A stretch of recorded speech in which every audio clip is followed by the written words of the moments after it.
Okay, today I had a request to go ahead and cook the same dish I made 2 days ago, which is the jerky chicken.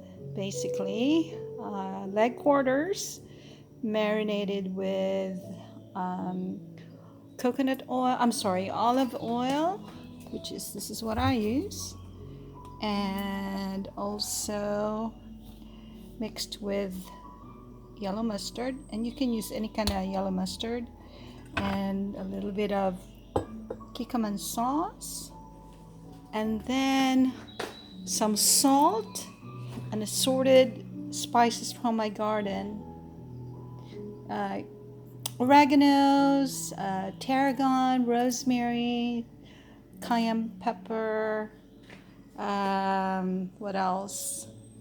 Cilantro. And so I'm marinating it, and I put a little bit of salt and just rub it into the skin inside of the chicken, so you can see how the spices are in there.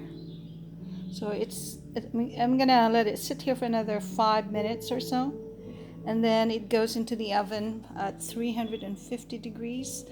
I will cover it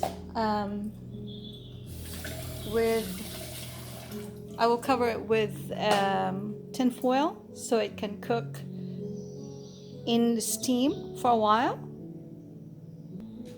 My husband loves this dish, and so here it is. I'm in the process of covering it. Of course, I'm putting in the bright colored side of the tinfoil inside, and then the not so bright color outside. The purpose is so that heat will reflect from the dish, the smoke, the steam there, and it reflects back into the chicken, so it will cook it properly. And it'll go into a 350 degree oven for about 20 minutes, and then I'll lower it down to about 275 for about an hour and a half to 2 hours. And then after 2 hours, I'll check it, uncover it, and raise up the oven temperature to about 400 degrees so that so it can crisp up the skin, and then you'll have a moist but crispy chicken dish. All right.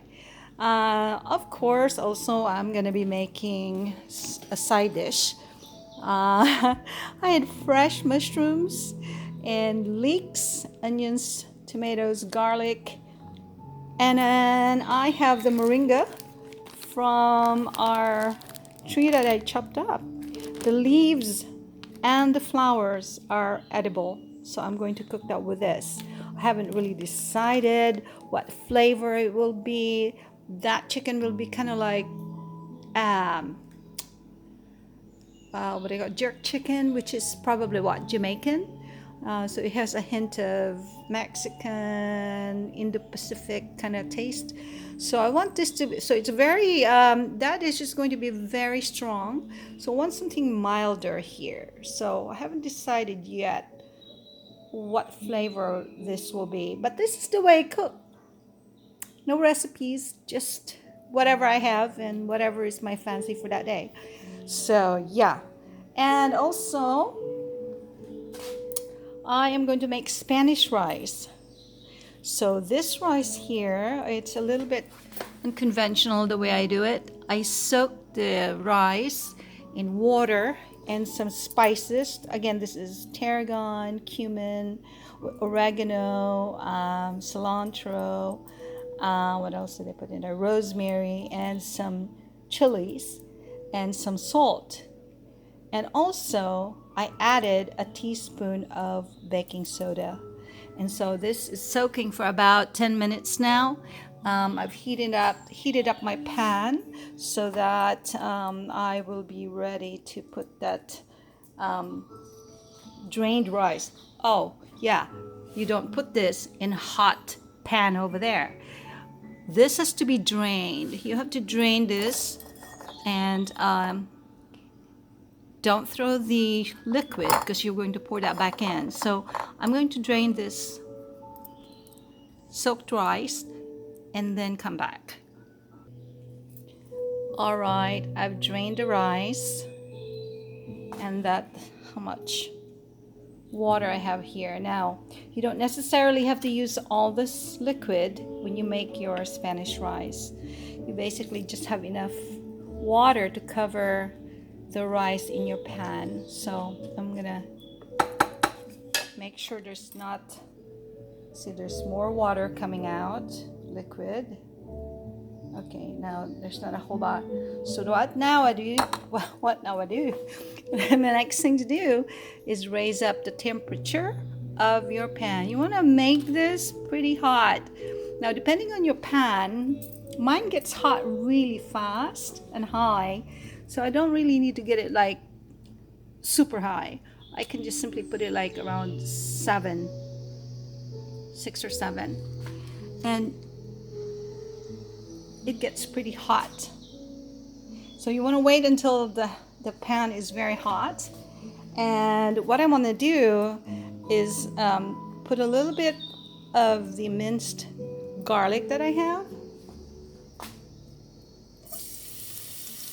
Kind of like gives it a very beautiful smell, and also lets you know just how hot your pan is. You see it's sizzling. There is about 3 tablespoons of coconut oil in there. You see how the garlic is already turning color? So I'm now going to drop this in there.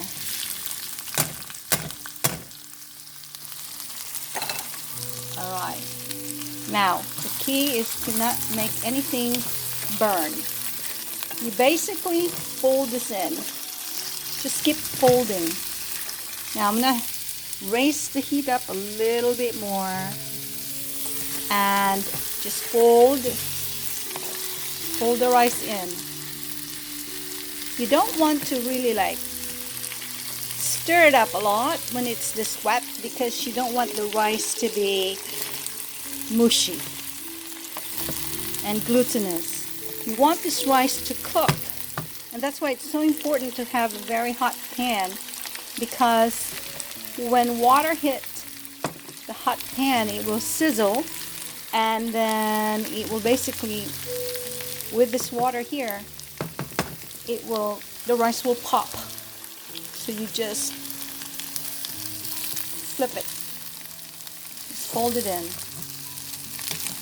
Basically taking what's at the bottom of the pan and flipping it over. So the top part, the rice at the top will be at the bottom. Again, you don't want this to get mushy, and that's part of the reason why you just simply flip it. Don't stir it. Later on, once it's more cooked, because you will know when this is done, because the water will evaporate, and the rice, which to begin with was sort of transparent, but it will become opaque, and then they start to separate, and that means you can stir it, but not right now. Just flip it. Put this over here. It smells wonderful.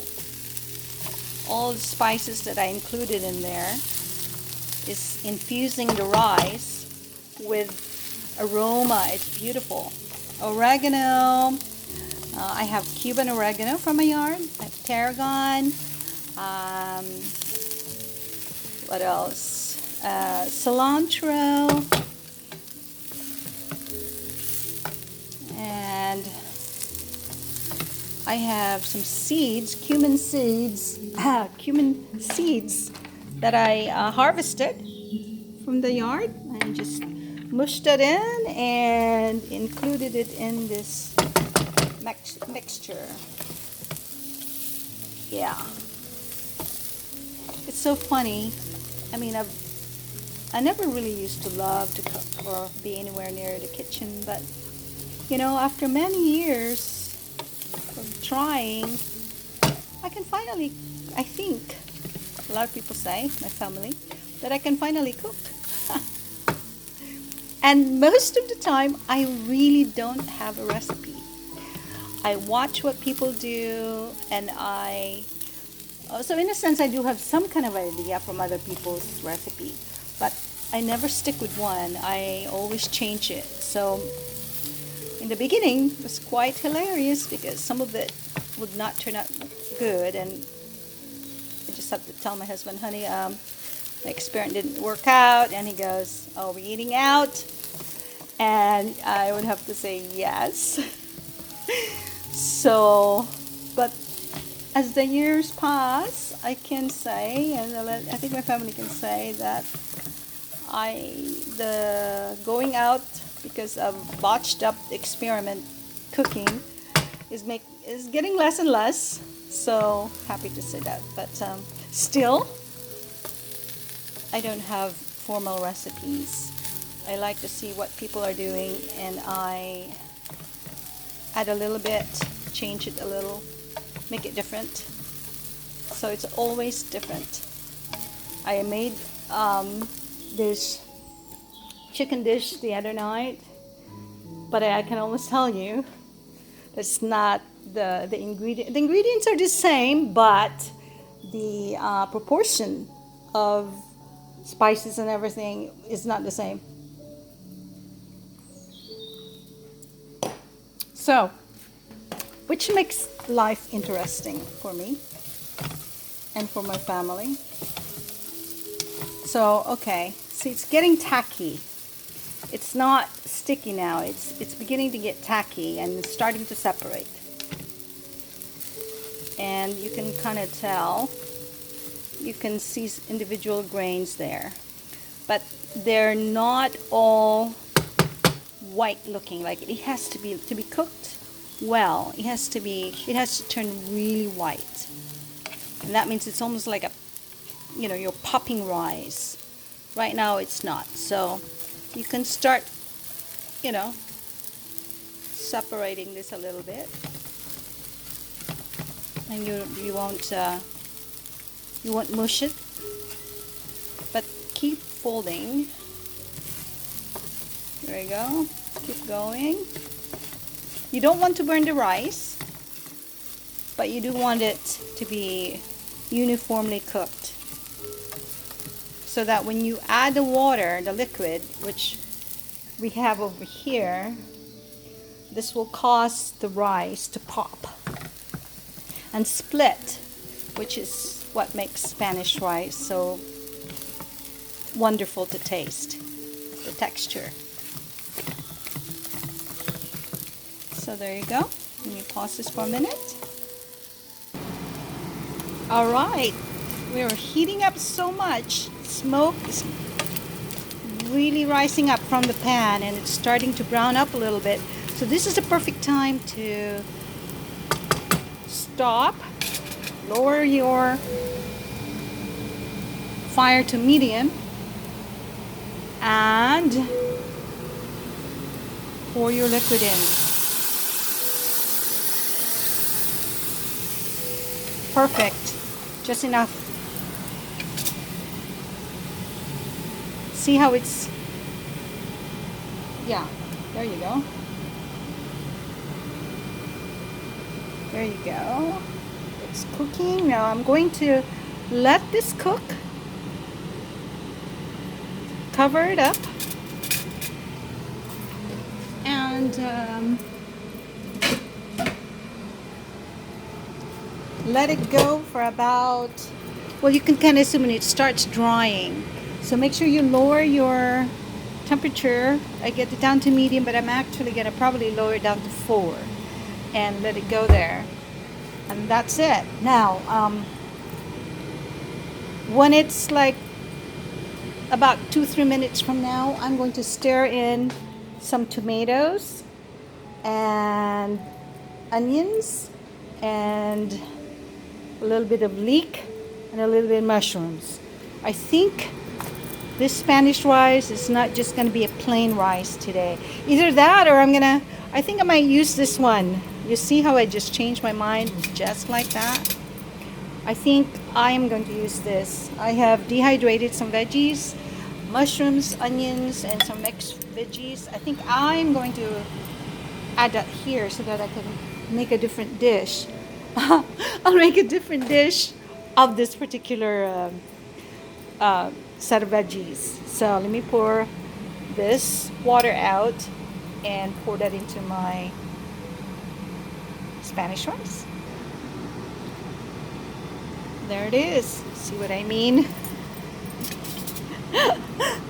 I am in the middle of it all, and then in the middle of cooking, I changed my mind, and I am going to mix in some veggies and some fresh mushrooms into the mix, and gently fold over the rice.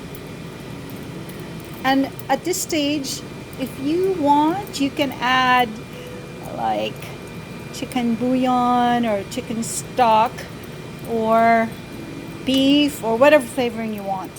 But I want everything just salt and pepper today because I have a lot of flavor in there from the spices and from the, I just want salt and pepper in this one. So a little bit of salt.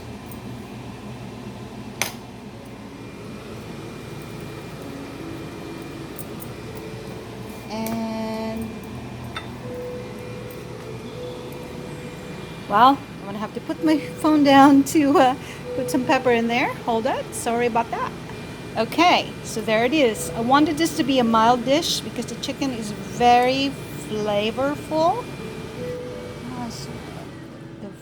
All right, I felt like I was yelling. So cover it up. Put this down to 4 and let it be. That's Spanish rice for you. Healthy. You can do this easy, quick. And so that's the end of that one. Unfortunately, I have to stop this video because I am in the process of making biscotti, and I need to take that out so I can put this chicken in and then start on this dish. There's no way I can do that with just one video. So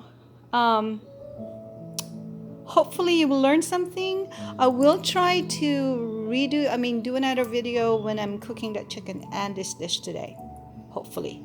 Thanks for watching my Spanish rice dish.